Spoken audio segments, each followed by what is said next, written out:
Driven by the use of technology, it's important to secure your campaign website that includes your first and last name as soon as you decide to run for office. Here at .vote, our mission is for voters to remember your name while providing a website that is easy to remember, straightforward, and tells voters what to do. And that is to vote. Visit GoDaddy today and get a your.vote website. That's www.yourname.vote. The internet is in your favor, so use it.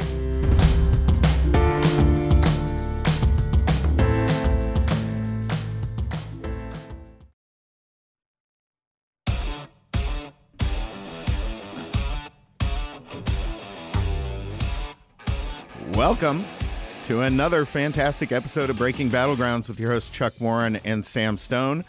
Our first guest up today, and someone we are very pleased to have on the line with us, Jason Willick, opinion columnist for the Washington Post and author of some pretty important pieces that I don't think people are paying enough attention to considering what's going on around the world.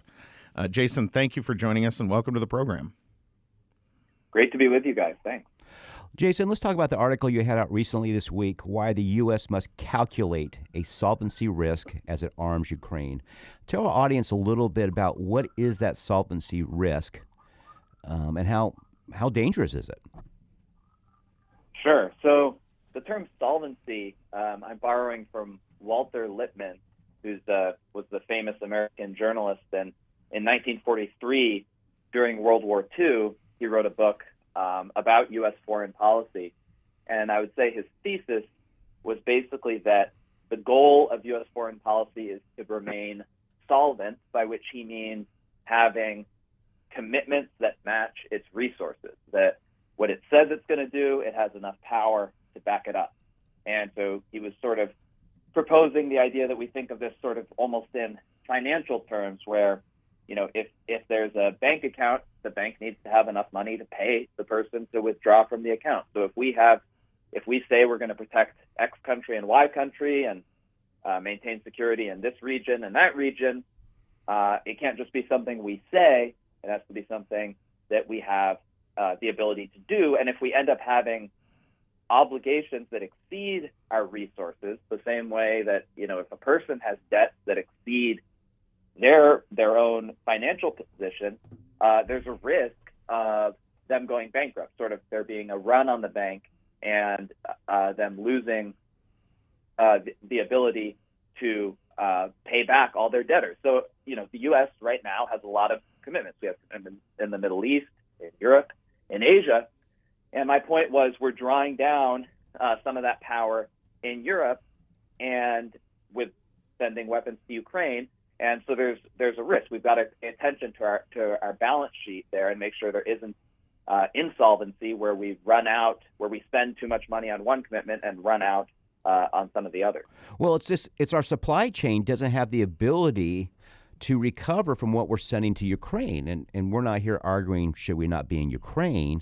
But there was an interesting piece, I think it was in the Wall Street Journal, talking about this supply shortage. And you had one person say, well, look, we're in serious danger if this goes more than 6 months. Does anybody here talking believe this doesn't go more than 6 months? Right. That was the Navy Secretary, Carlos Del Toro, you know, said if this goes more than 6 months or a year, it's going to get even more difficult with the supply chain. You know, there's certain weapons that we're sending to Ukraine, you know, 150 millimeter ammunition, javelins, stingers, you know, they all have a different supply chain and different uses. But I think especially, you know, the supply chains, the companies sort of need to focus on one thing. If they're using all their energy and all their factories and so on, building ammunition for Ukraine or javelins for Ukraine, they might not have the ability to fill orders to Taiwan, for example, as quickly. And there's going to be a growing backlog. So I think, you know, that is a worry. And I think the administration is worried about it to some extent. And I'd say the best case scenario is we use this as like a learning moment and say the way that we're doing military procurement right now is just not adequate for all the commitments that we have. Right. So the Wall Street Journal article I was referring to, they had Admiral Daryl Cottle. He's the head of the U.S. Fleet Forces Command, and he just called out the defense industry. And his quote was, "I'm not forgiving of the fact they're not delivering the ordnance we need." He asked about balancing the U.S. military readiness and U.S. shipments of billions of dollars of assistance to Ukraine. all this stuff about COVID, this, parts, supply chain, I just don't really care. We've all got tough jobs. So I'm sure this is not the first time the U.S. has dealt with it. How did they deal with it during World War II? I mean, they had to amp up production of planes and trucks and jeeps and tanks. How did they do it then? Yeah, well, there's a lot of things. It's not just with the military. People will point out that, the Golden Gate Bridge could be built right. in such a fast period compared to the regulatory approval process now with environmental permissions and zoning and blah, blah, blah. So a lot of things really, it does seem like we have more red tape that makes it take longer to build. I think the most recent Pentagon budget does sort of try to provide some waivers on some of these procurement requirements that could slow it down. I think also, people have pointed out the number of companies supplying stuff has shrunk. It used to be that there was a bigger group of companies that would make bids to build these things for the government, but now there's sort of a smaller number of companies. So I think there's a variety of things, and I think Jake Sullivan said that he wants to look into this with the National Security Advisor because I think it's a structural thing. I mean, we haven't had for a while, since the end of the Cold War at least, a defense industry that was geared to really supply us, the equipment for real great power wars, and especially ammunition. I mean, that's the biggest thing in this war in Ukraine. It's like they're burning through more artillery shells in X number of days than we can make in a whole month. Jason, is there an argument to be made there? Because we've seen a lot of consolidations in the defense industry. There's a lot of talk in Washington, obviously, about breaking up big tech. Is there some consideration for trying to, whether via opportunities for startups or that sort of thing, to expand the number of companies that are now involved in defense procurement? Because that actually seems like a major issue. The larger a company gets, the more focused on efficiencies they're going to be, which limits their ability to quickly scale up production. I mean, people are going to start looking at that. And I mean, you mentioned big tech. I mean, there's increasingly less of a difference between big tech and military because, these companies, the kinds of computer programs that are in these precision missiles, Palantir, this Silicon Valley firm has been involved in some of that. So there's increasingly sort of a merger between those two fields where the arms industry has to be synced up with the latest high-tech stuff and information age. So I think people are going to look at that. Yeah, I honestly don't know enough as to whether breaking up is the right solution. I do think, you want the Pentagon to certainly create incentives for new kinds of players to make bids for new kinds of technologies and weapons. But I think, it's something we have to look at the procurement process, the budget, the regulatory environment, maybe antitrust, although, I tend to think that would be kind of a blunt tool. Yeah, the procurement process that you hit on, one of the big deficits for a startup company is that the procurement process is so complicated, right, that simply making a procurement that will meet the standards takes a huge amount of time and effort. Big companies have a lot of experience, hence an advantage in that area already baked in. Yeah, exactly. And, there's new players in the space, though, that you sometimes hear about. Andreal, you hear about this company, Saildrone, that is making boats that the Iranians seized in the Persian Gulf. So you hear about sort of some new companies coming up.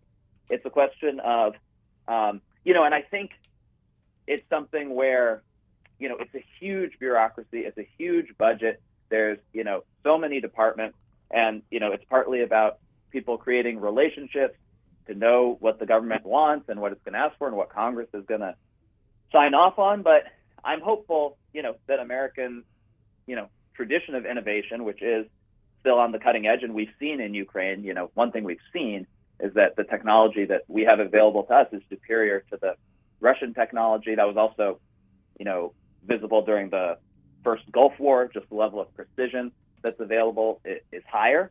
I think, it's probably less a problem of like having a technological edge, at least for now, at least against Russia, maybe not against China, but just about quantity. So, I think that's really something people are gonna have to deal with, and I think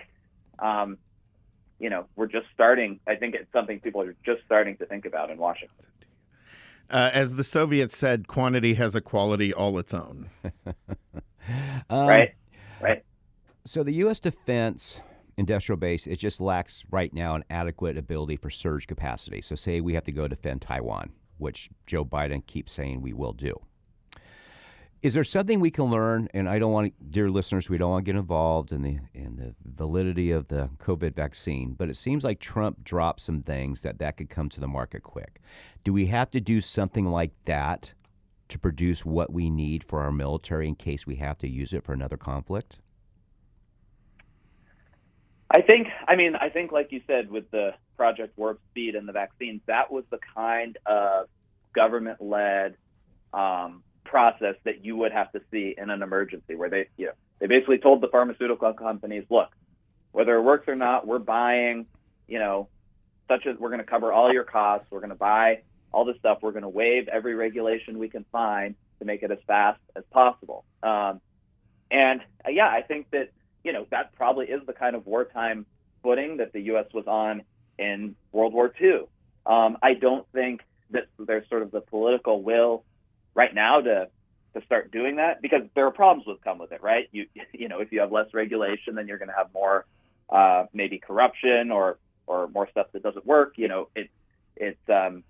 It's going to create some problems, but it is the emergency posture. I think we have to think about what weapons do we need with regard to Taiwan, and how many do we need. I think we want to arm the Taiwanese with things like javelins, which the Ukrainians used against tanks.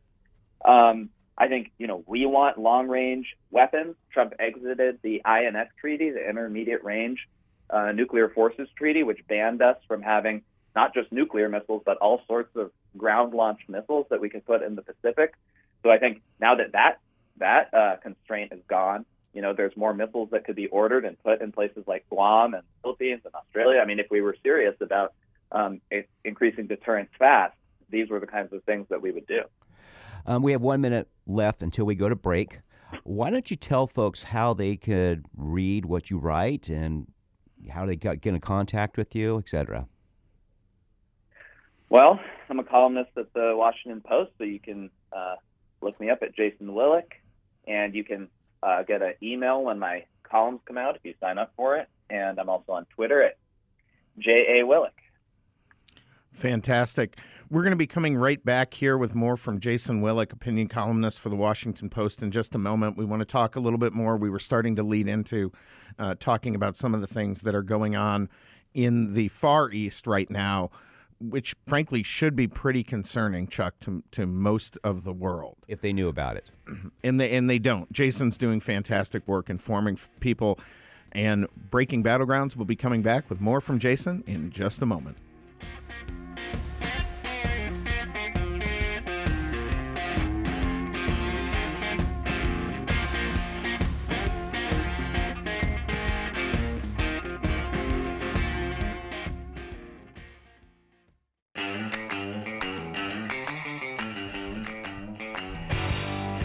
Welcome back to Breaking Battlegrounds. I'm your host, Chuck Warren, and my co-host, Sam Stone's with us. Today we have with us Jason Willick. He is an opinion columnist for the Washington Post, formerly of the Wall Street Journal.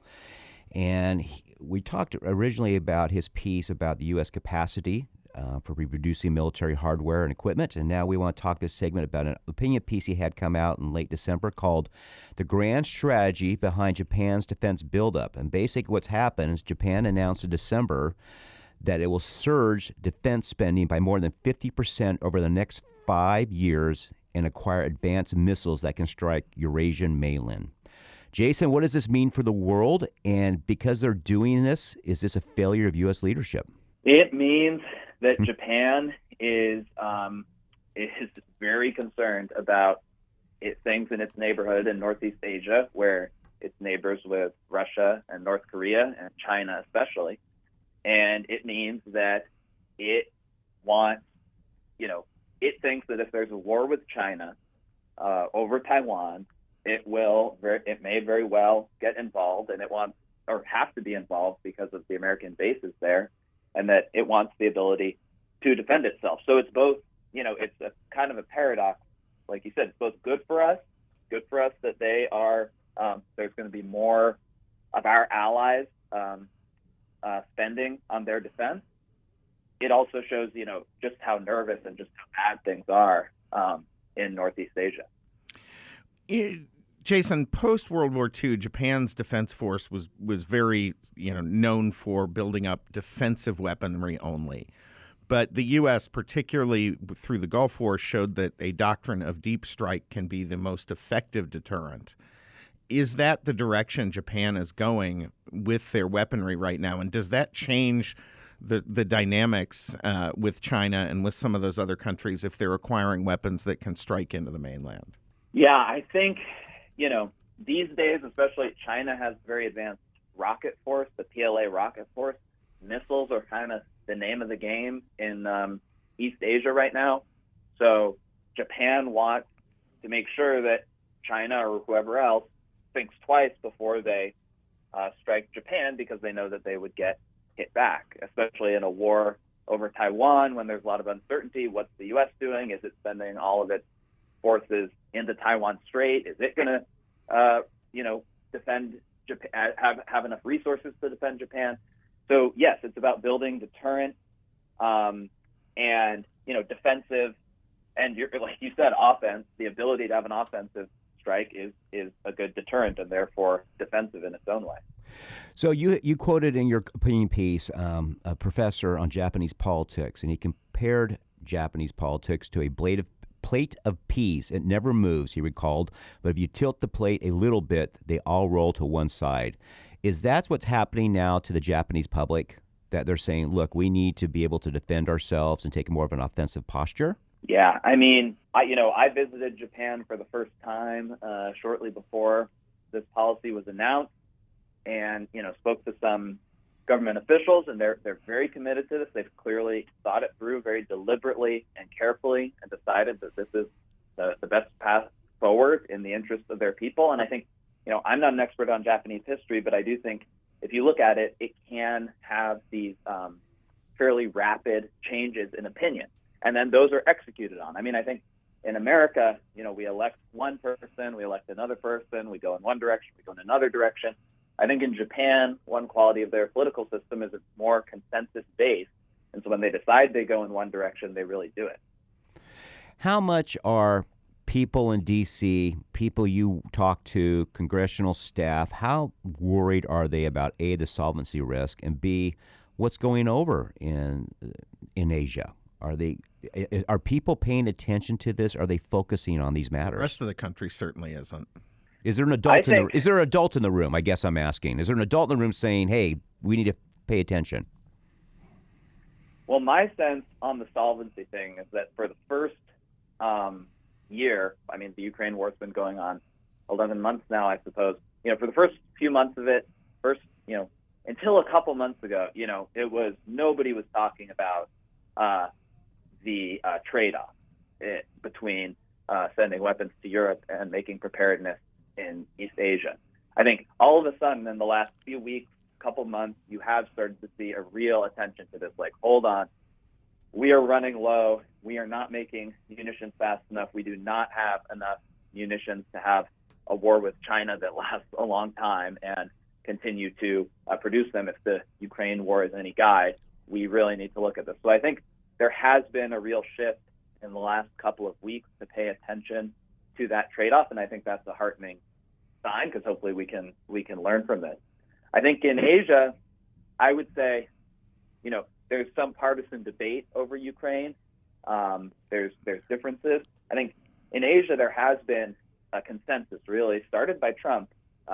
Even though it was a Trump idea, and most of which were highly polarizing, I think that the idea that we need to focus on Asia has really carried over to the Biden staff. And, people can argue the extent that they're really delivering on it, but at least in theory, I think everybody agrees Asia is the priority.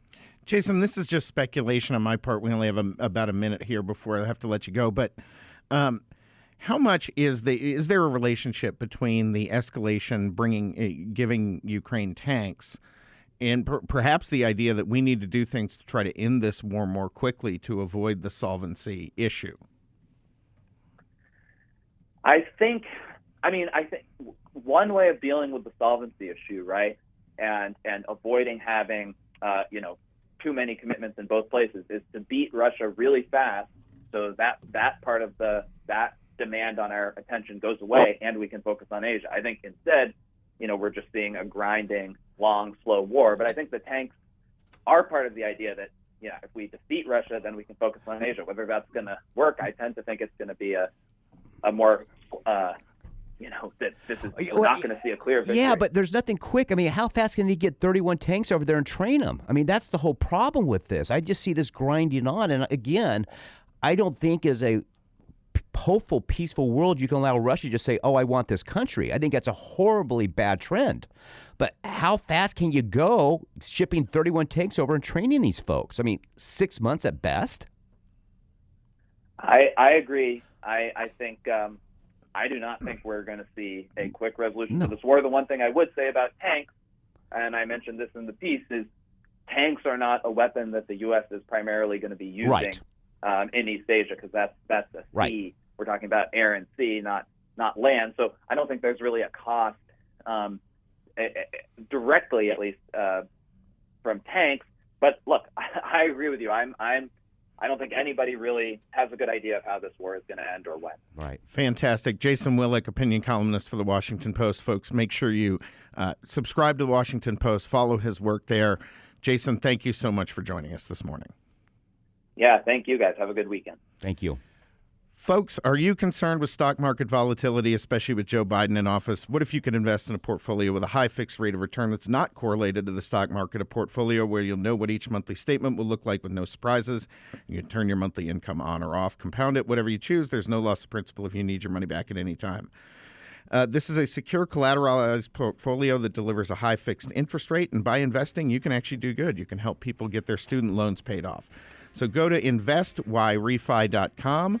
That is invest, the letter Y, refy.com, or call them at 888-YREFI24 and find yourself a great way to earn up to 10.25% rate of return on your money. Breaking Battlegrounds, back in just a moment.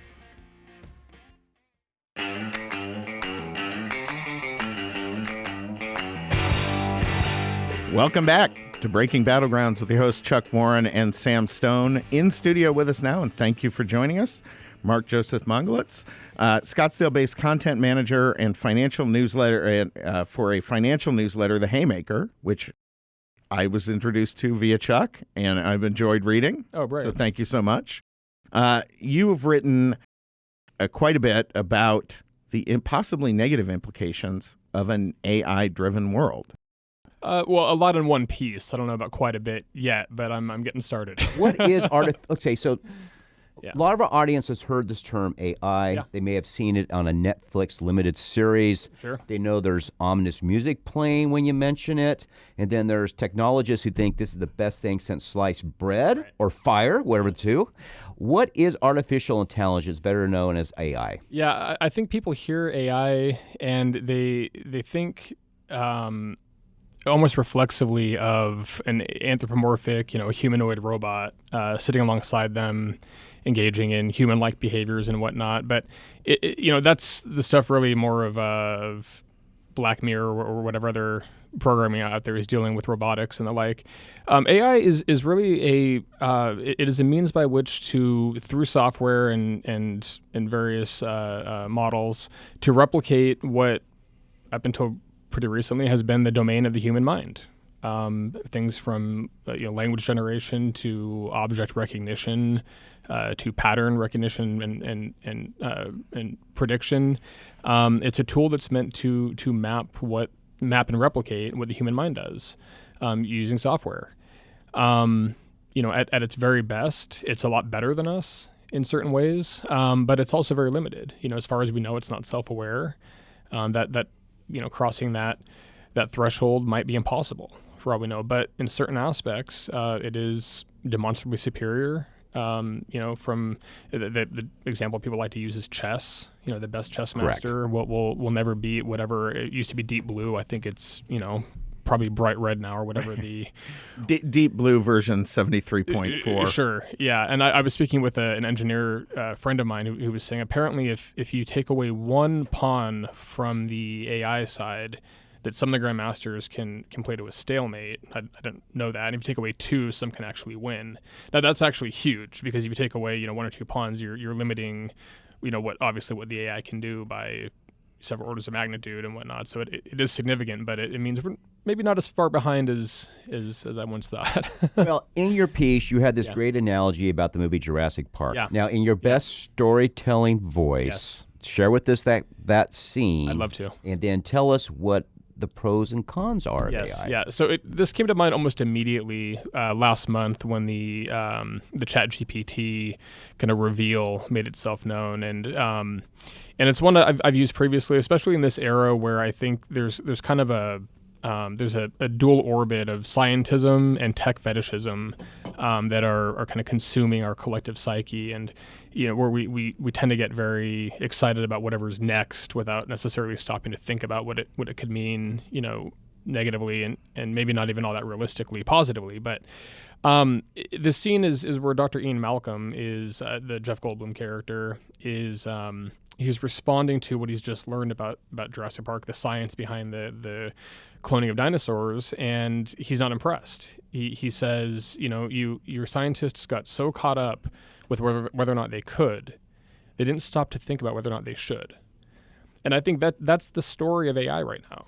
We are so consumed by the idea of what's possible, what we can do, that we're not stopping to think about what it means for the human species. And I shouldn't say none of us. I mean, I think there are concerned parties, but there's a lot of excitement surrounding it that doesn't seem to make room for realistic caution or for useful caution. And so I think Malcolm's words are, I guess Michael Crichton's words technically are more relevant now than even they were. But that is a question that needs to be asked by numerous people. And right now, we sort of feel like this is sort of what a techie nerd puts together, or some engineering professor. Right.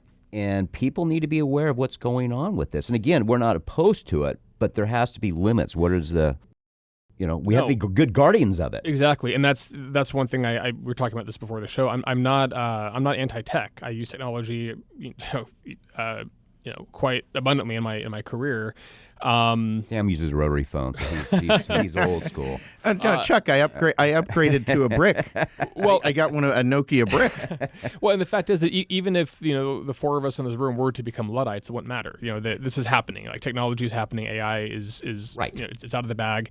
So I think my appeal really with this piece and with my kind of my newfound project of thinking about this is that we as a species need to modify how we think about AI and maybe start evaluating closely what aspects of our careers are definitively replaceable by AI and what aspects are definitively human, rather than letting that gray area confuse everything.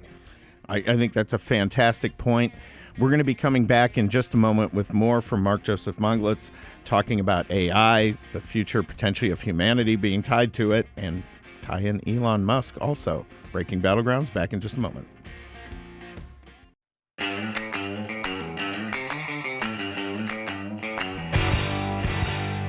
right, welcome back to Breaking Battlegrounds with your hosts Chuck Warren and Sam Stone. Folks, if you're looking for a secure investment vehicle that allows you to make a high rate of return and actually do good while you're investing, we here at Breaking Battlegrounds recommend you check out investwhyrefi.com.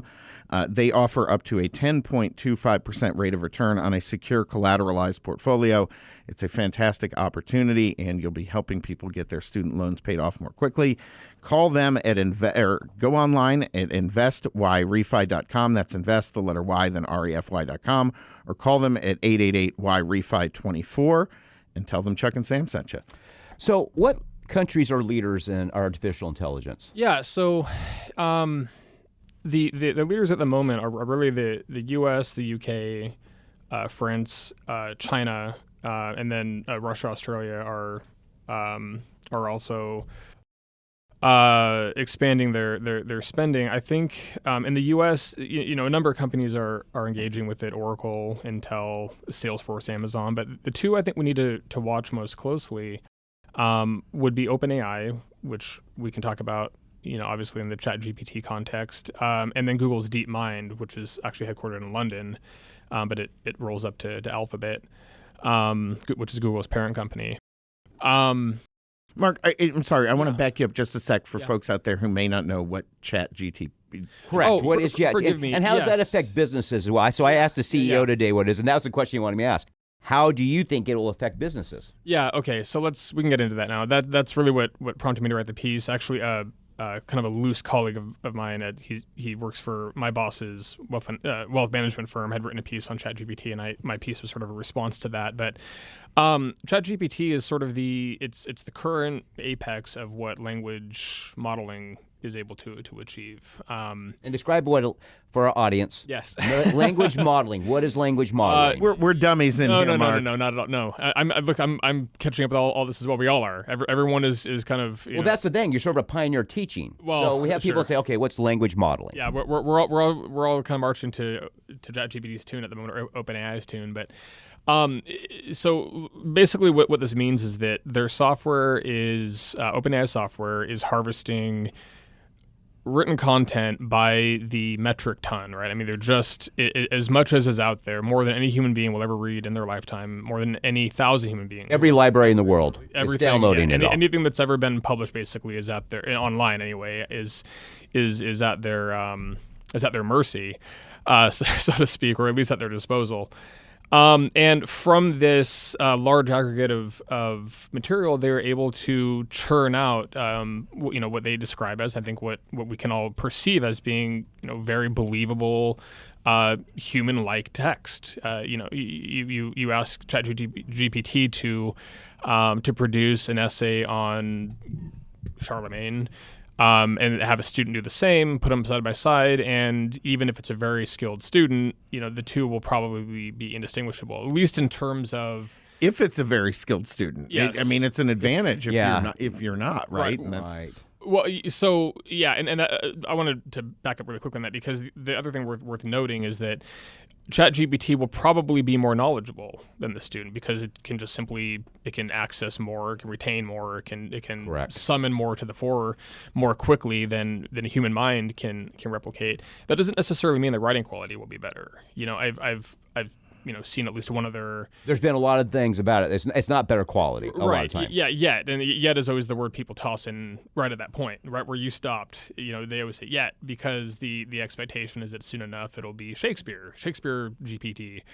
And we do have that kind of mindset that things are always getting better. That's part of the tech fetishism I was talking about. It's just no matter what's happening, it's better, it's good. It's a very American way of viewing the world. Sure, yeah, it is pioneering, to use your earlier word in different contexts. It is, we like the idea of this kind of small letter here, Brave New World of what tech and AI can yield.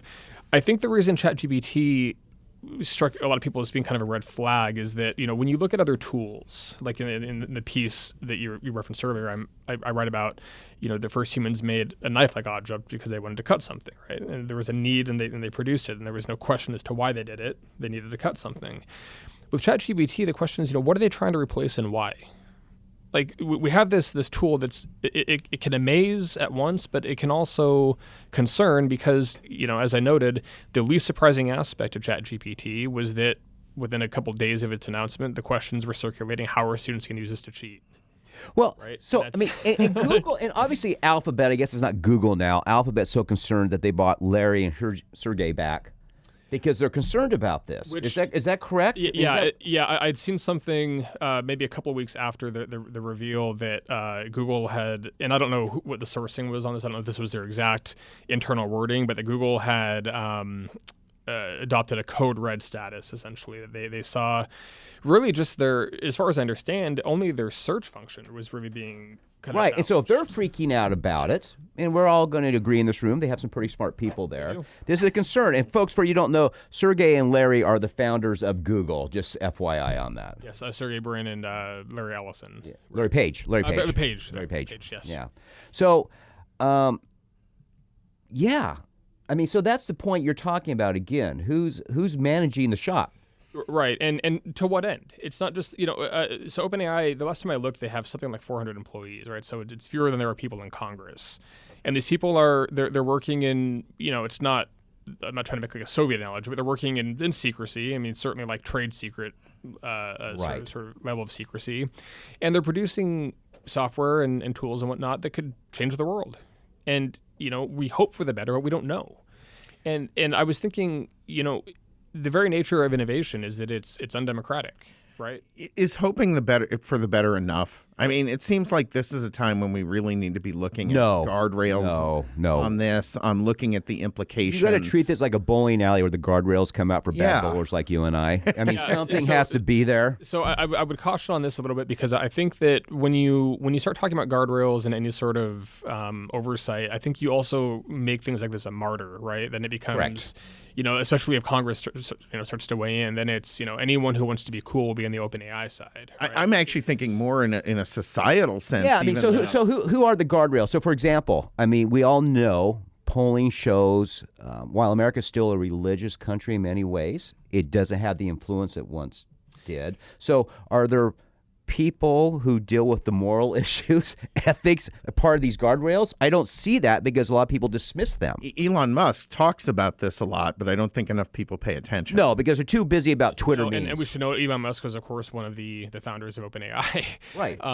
So, which is concerning. He was one of the founders, and now he's a little skitty. Well, it'd be interesting to know what he thinks of it. I don't know if he's said anything on this. I haven't seen him say anything publicly on it, but I'd be curious to know if he feels like it got away from him in some way, or if it's I haven't seen anything about that. I've just read through part of the recommended reading list on AI that he's in the past published, and it's clear from that list he's considering the moral and societal implications. And what I like about Elon Musk's take on it, without knowing the details of his OpenAI thoughts, is that he does seem to lean towards humanism, right? And that's correct. That I think. There's a few things we need to do on the guardrail side to answer your question, Chuck. I think one is we all need to be mindful of what it is that makes us human. So the red flag for me really predates any of this, and it goes back a few years, more 7 or 8 years, where I noticed that people, when they were speaking about big tech, they would use this term, and not always negatively. It almost seemed I guess, like a fetish. Again, they would say, big tech's going to know you better than you know yourself. And with a shrug of the shoulder, right? Or with a kind of a smugness, right? Like a human being is just reducible to their Amazon shopping cart, their Netflix streaming history, and their it's a data set, which would be news to God, probably, right? And to the human species as a whole, because we're not the sum of those things, right? Like we are more than that. And the idea that we are reducible to some, search engine entries and whatever we watched, on a streaming service is just not, that's very, I think, dehumanizing. It's very limiting. It's very unfair to what it is to be human. But I've noticed that a lot of people in the kind of the tech fetish side of things almost have like and I mentioned this in my piece, almost like a contempt for physical experience, like as if a digital version is preferable. Right. I mean, go out, you wrote a great analogy of that. Get outside, see the mountain, see the sky, and a lot of these people put these idiotic glasses on and helmets. It just strikes me as utterly backwards. It's I had seen. They want a Matrix world. There are some people that literally want this Matrix world. I think. And one irony I've noticed with this too is that a lot of the people who, and I might be unfairly overlapping these groups to some degree, but it seems like a lot of people who do eschew the idea of embodied experience of living in the physical world in a human body.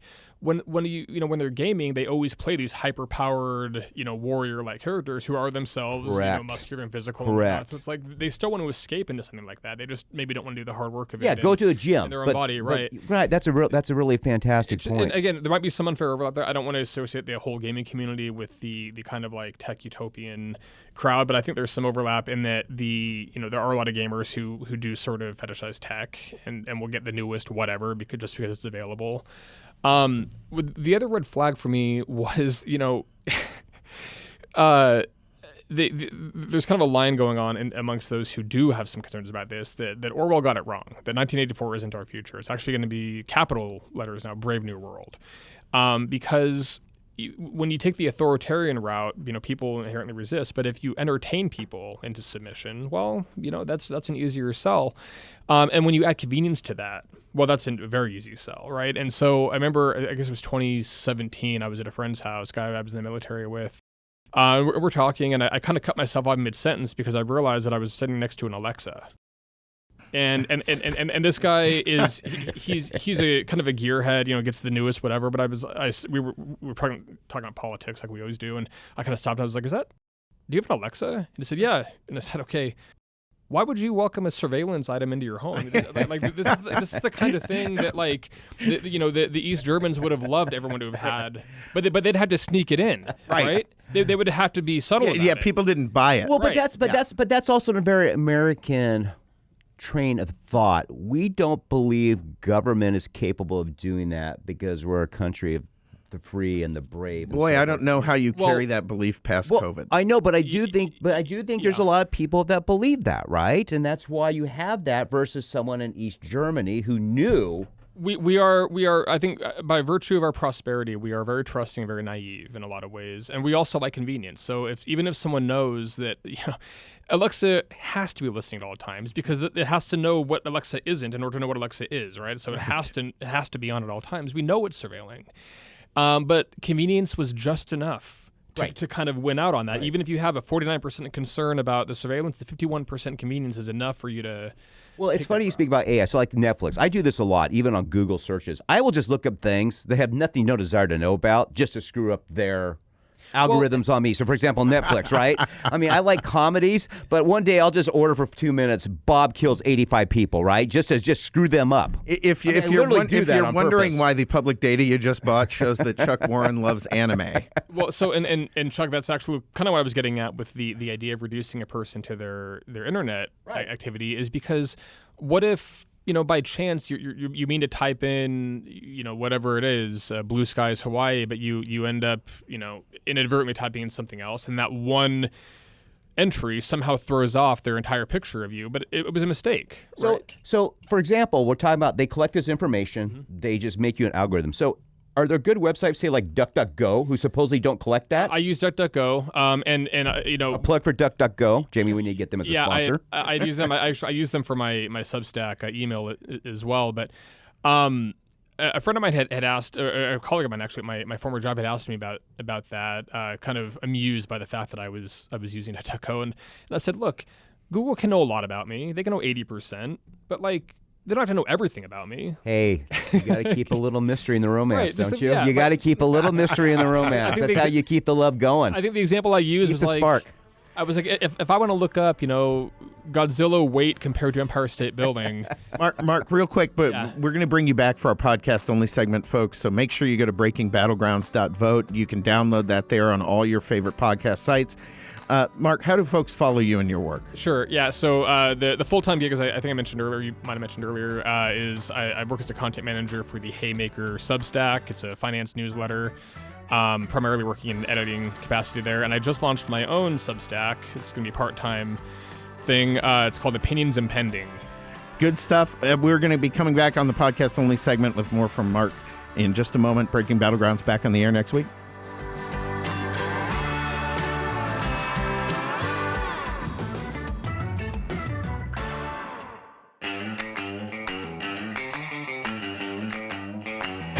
Welcome back to the podcast portion of Breaking Battlegrounds. I'm your host, Chuck Warren, my co-host, Sam Stone. Today we're with Mark Mongilutz, who is a writer. I pronounced his last name probably wrong, but let me talk about this. You mentioned you were in the military. A long time ago, yes, sir. So tell us a little bit about your background. How'd you get into being a writer? Yeah, so long ago, the faraway land of the 90s and 80s, I was very much enamored with the written word. Always? I mean, were you a proficient reader as a child? Yeah, very much so. And I took to it far more than I did mathematics and science. And so I was oftentimes found reading, whatever wasn't on the curriculum because I had my own interest. And I think you're in a room full of people like that. There's nobody in this room who was the mathematics expert in their high school. Right, yeah. So in any event, I graduated from high school in Washington, where I'm from Western Washington, about 40 minutes north of Seattle. And on something of a whim, I think I caught everyone in my family off guard. I joined the military. Was it a whim decision or something you'd always thought about? No, not really. No, I had although I think I was putty in the hands of the recruiter because not long before I might have seen. I don't know. I must have seen a film or something, but I saw some guys in a show wearing DEA jackets. And I was like, oh, that'd be kind of a cool career, I think, not knowing anything about it. And so when the recruiter called me, I guess this would have been March or April of 2000, he asked me what I want to do after high school and all, and I maybe foolishly said, maybe DEA. And he's like, hey, perfect.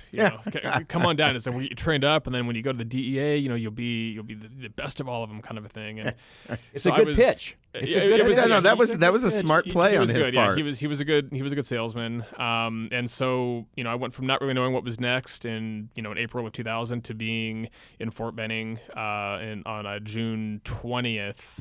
So what did you take away from the military? What life lesson did you take from that serving? A lot of humility. I remember right before I went in, or not right, shortly before I went in, I spoke with a customer. He worked at a store there called Fred Meyer, who had been in the Marines, and he was telling me about how before he joined the Marines, he thought he was the baddest guy in the block, and he learned within about 5 minutes of joining up, that wasn't the case. Well, I didn't even go in with that. I didn't even think I was the best guy in the block. You were more humble. Yeah, and even with that, I was still very humbled. It has a way of exposing you to a lot of your weaknesses, a lot of your vulnerabilities, and I think first of all, an appreciation for what goes into the defense of the country is something I walked away with. Engaging with people from obviously all walks of life. That's kind of the old saying about the military. It plunges you into an experience with different, which seems to be something we're missing today. Yes. Today we go and huddle with our tribes. Exactly. We talk. Yep.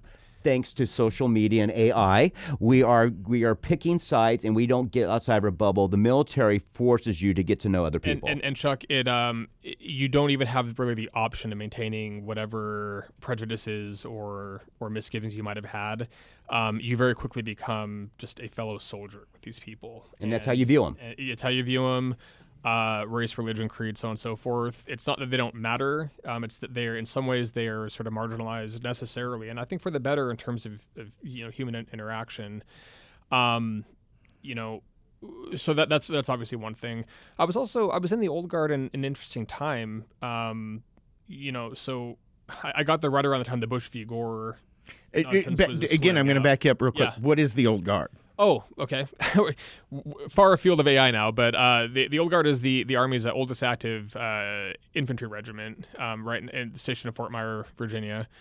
And they are charged, we were charged with laying veterans to rest in Arlington National Cemetery, with handling all manner of ceremonies in and around the D.C. area. Are the guards at the Tomb of the Unknown Soldier part of same unit? Yeah, if you've ever seen the Army drill team, that's the same unit. Is that a pretty solemn moment? Being part of that process? Yeah, you mean being part of the Old Guard as a whole? Yeah, I mean it was unexpected as well. I mean I hadn't been knowing that would happen. It turned out my drill sergeant had come from that unit, and he was pretty good friends with the Old Guard has a permanent recruiter stationed down at Fort Benning to get guys into the unit, and because they were coming up on an inauguration, they didn't know if it was going to be Bush or Gore. I know who you're happy that it was Bush, but the world is happy. It's not Sam and Chuck. The world is happy.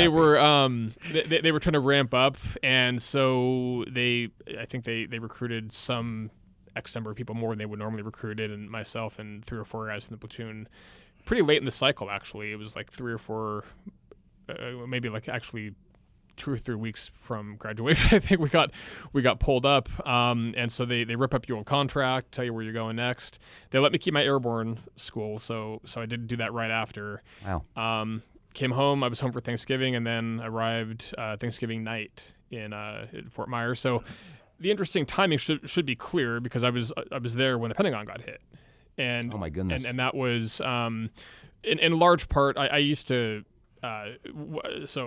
getting way far afield here, but I went back to the military in 2007 to go to Afghanistan, and I used to tell a lot of those guys my old guard stories. They were really fascinated with the unit.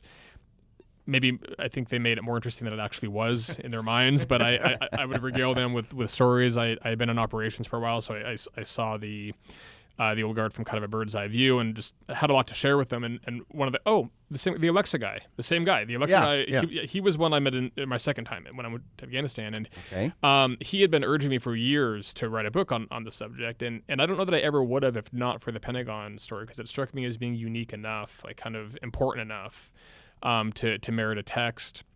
And then on top of that, we were activated for deployment. What is the Pentagon story you're referring to? The Pentagon being struck on 9/11. Okay, and then you've written a little bit about the rebuild also? Not the rebuild, no, the recovery effort. The recovery effort. We were there. There's some dispute on this. In fact, a lot of the guys who contributed to my second book, we weren't sure exactly, but I think it was about 24 hours after is when we arrived, and the whole unit was taking shifts in the recovery. So that aspect of my time in the military struck me as being worthy of a book. And then on top of that, the unit, which hadn't deployed since Vietnam, was activated in 2003 and sent one company over. And it was actually my former company. I was a Bravo company. I went to operations, and then when I learned they were deploying, I volunteered to go back and went overseas to the Horn of Africa. So we were in Djibouti and Ethiopia primarily. Some other squads went elsewhere. But AFRICOM.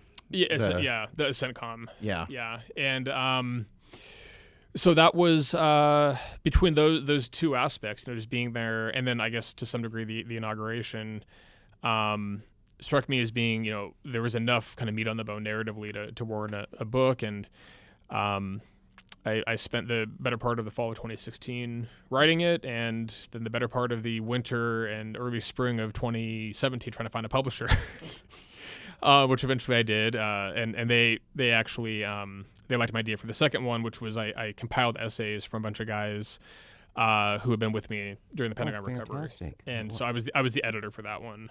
And how do folks find those books? And actually, Amazon. So big tech. So yeah, folks, yell out to your Alexa. Let Alexa know. Alexa, I would like to order. Yeah, 2 books from a guy who doesn't like Alexa. But no, you can also go directly to the publisher. It's McFarland with a D at the end. They obviously sell books directly. I would be curious to know how many books they sell directly versus how many of their titles are sold on Amazon. But if I can convince any listeners now to go directly to the publisher, I think they'd appreciate it too. That's fantastic. Yeah, absolutely. What an amazing background. Well, since it's the podcast portion, a couple of items we'll talk about, and then we'd love to have you back to talk more about your writings on artificial intelligence. I think there's just so much to be done on it, and we need to talk more about these guardrails that people need to start thinking about. Well, the unwise decision would be just saying we're doing these guardrails. Right. There needs to be some discussion on it. You're mapping out my own content path for the next couple of months, because I've got the one piece now. Is the one. Well, you do love the word. Indeed. And you are dating a chatty woman, so you love the word a lot. I know this. I'll be producing more on AI. And you'll be paying for that comment for the weekend, but that's fine. Let's talk a couple things. So Seattle, near and dear to your heart, they're running out of space in the morgue now because of people dying of fentanyl. Yeah. Did you know that? I did not know that there were. They're like literally running out of space because of overdose fentanyl deaths. And what's worse about that, Chuck, people don't realize Narcan has prevented a mass wave of deaths among the fentanyl-using population. But after you've used Narcan a few times, it becomes less and less effective. They're reaching the point that they're not able to revive people who have been revived with Narcan previously multiple times. So now you're reaching that point where that's delayed a wave of death that's now hitting across this country. Yeah, Washington as a whole, I took my girlfriend there a couple times last year, and in a lot of ways, certainly, downtown, it's you can see some of the deterioration, certainly with respect to the homeless encampments and whatnot, and the state just seems, at least Seattle itself, seems unwilling to have tough conversations on these things. Right. It's difficult to know why that is. I think sensitivity is a big part of it. I think it's one of the reasons, talking about immigration, honestly, is difficult. I think people are worried about seeming too nativist or whatnot, and so real problems go unchecked because we just can't even find. Well, there's also huge industry underlying it. Yeah, and so I think the math of the situation is what it is, and I don't, I think we can probably talk about that plenty, but I think narratively, just getting the population to recognize these problems is difficult because, again, I think we're kind of, in one sense, we are desensitized because it's also so much. What do you do? It's a great point because I had someone here in Phoenix who was a new arrival, and I was talking about the homeless problem here that's growing very rapidly, and their response was, "Oh, we'll just ignore them. That's what we do." Yeah. And they had just moved here from Los Angeles. Right. Where it's such a major factor, right? 6 digits of homeless people there. Yeah. And I think with, on the immigration side, I think as I first started paying attention to this probably in 2004, I know there were the Minutemen, right? Guys volunteering to go down. Yeah, that was kind of my awakening, so to speak, from to the border issue. And I think what's gone on since that time, and maybe preceding it, is that the maybe the immigration hawks, you might call them, for lack of a more precise term, maybe some of their language or some of their earlier positions were did lean more towards the kind of nativist side, but now it's really just a matter of actual humanitarian concern, right? I mean, you have slave trafficking. Yeah, right. I mean, it's what they're doing to these women and these young people. It's one of the things, evil. Yeah, it's one of the things I talk about all the time. You do not cross that border now on your own. Right. If you don't pay off a cartel, they'll kill you. No, you have paid. You crossing that border have paid a price. Yes. And a lot of you paid a price of your soul. And you're likely to be paying a price for years to come as an effective. Well, talking about the fentanyl, so DeSantis signed a bill yesterday that will increase sentences for distributing fentanyl, which the dealers could face either death sentence or life in prison. And frankly, there is no different from any of us distributing fentanyl than pointing a gun at somebody's head that's loaded. It's Russian roulette. Yeah, it's the same. It's Russian it's the same roulette, thing. and that's illegal too. And it needs to be treated as such. Yeah. It's hard to talk about, though. I mean, people are a lot of those who should be mindful of this, on a policy level, are so insulated from its realities that they just can't seem to make themselves care. Like that's kind of my impression. Is it's just not pressing enough for them. And I think you see this in a lot of areas. I mean, the people who opine most ardently on any number of topics are actually pretty comfortably insulated from whatever policies they're recommending or whatever policy measures they're not implementing. Right. I've seen a lot of that. Weirdly enough, from a lot of left-wing publications on Ukraine. And it's like there's a lot of people who will themselves never see or experience war, but they're very hungry for this war. This is a strange war. You're Yeah. absolutely right. And at the same time, we can all admit we can't allow Russia just to say, this week I want Ukraine, next week I want Estonia. I've told this message many times, and we're about out of time here on the podcast, but years ago I was in Estonia and met with a university professor who had served in the Soviet military. And I asked him if he ever concerned about the Russians coming back over. And he literally turned around and pointed to the bay, and there was a U.S. destroyer there. And he said simply, as long as that's there, they're never coming. And it really struck me just what America means to just world order. I mean, and I don't think Americans realize that is a heavy responsibility for a country, but there is no one else that can do it. Russia waited until we showed weakness. Yes, I mean, but that's the point. And Americans have to come to this realization. World order happens because of what we do, foreign policy, militarily, economically. You are sort of this beacon to making sure the lights go on and off. And I know people don't view it that way, but just watch if America retracts and steps back, what happens to the world. No, you're right there, Chuck. And I think these days it's not fashionable to speak favorably of America's stabilizing influence on the world stage. But I think the concern, the good faith concern that I've heard with respect to our Ukraine policy and the concerns I myself harbor is that the stories surrounding it has been simplified. Very much so. And a lot of what was going on in Ukraine and in the Donbass and whatnot prior to Correct. to last winter are not being characterized accurately or at all. And it's yeah. You can admit that Ukraine is corrupt in many ways. No doubt. You can also say it's not good for Russia to say, I just want to take this country. They're not mutually exclusive. No, not at all. No, they're not. And I think it's too bad we have kind of a we do have zero-sum thinking on it. We like simple stories. I view it as life is great. Writing it, being artificial intelligence, it's great. There's a lot of great. There's a lot of good artificial intelligence you could do, and there's a lot of bad that could come about without the proper guardswells. I wanted to give your audience one more thing to kind of meditate on before we reconvene whenever you want to have me back.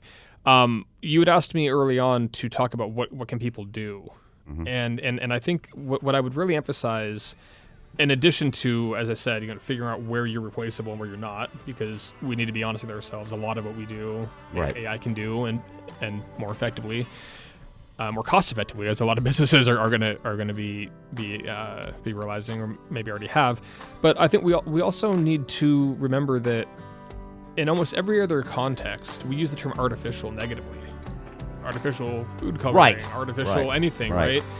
So if that's the case, if we do see this essentially as something false almost, right? That's kind of what we're saying with artificial. Often, what are we getting into bed with? And it just, I'm not anti-tech, I'm not anti-AI for that matter, but we do need to be cognizant of what's befalling us. We can't be lumps on the log. Folks, this is Breaking Battlegrounds. This is our end of our podcast portion. We hope you have a great week, and we'll look forward to you next week.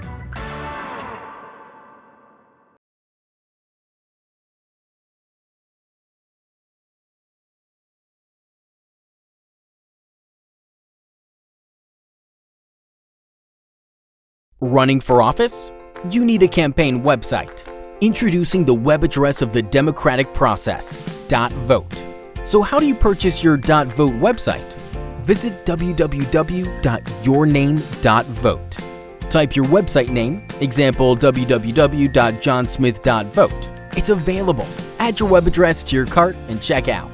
Once checked out and have received confirmation, you may begin to create and utilize your website to connect and engage voters. To learn more, visit get.vote. Happy campaigning!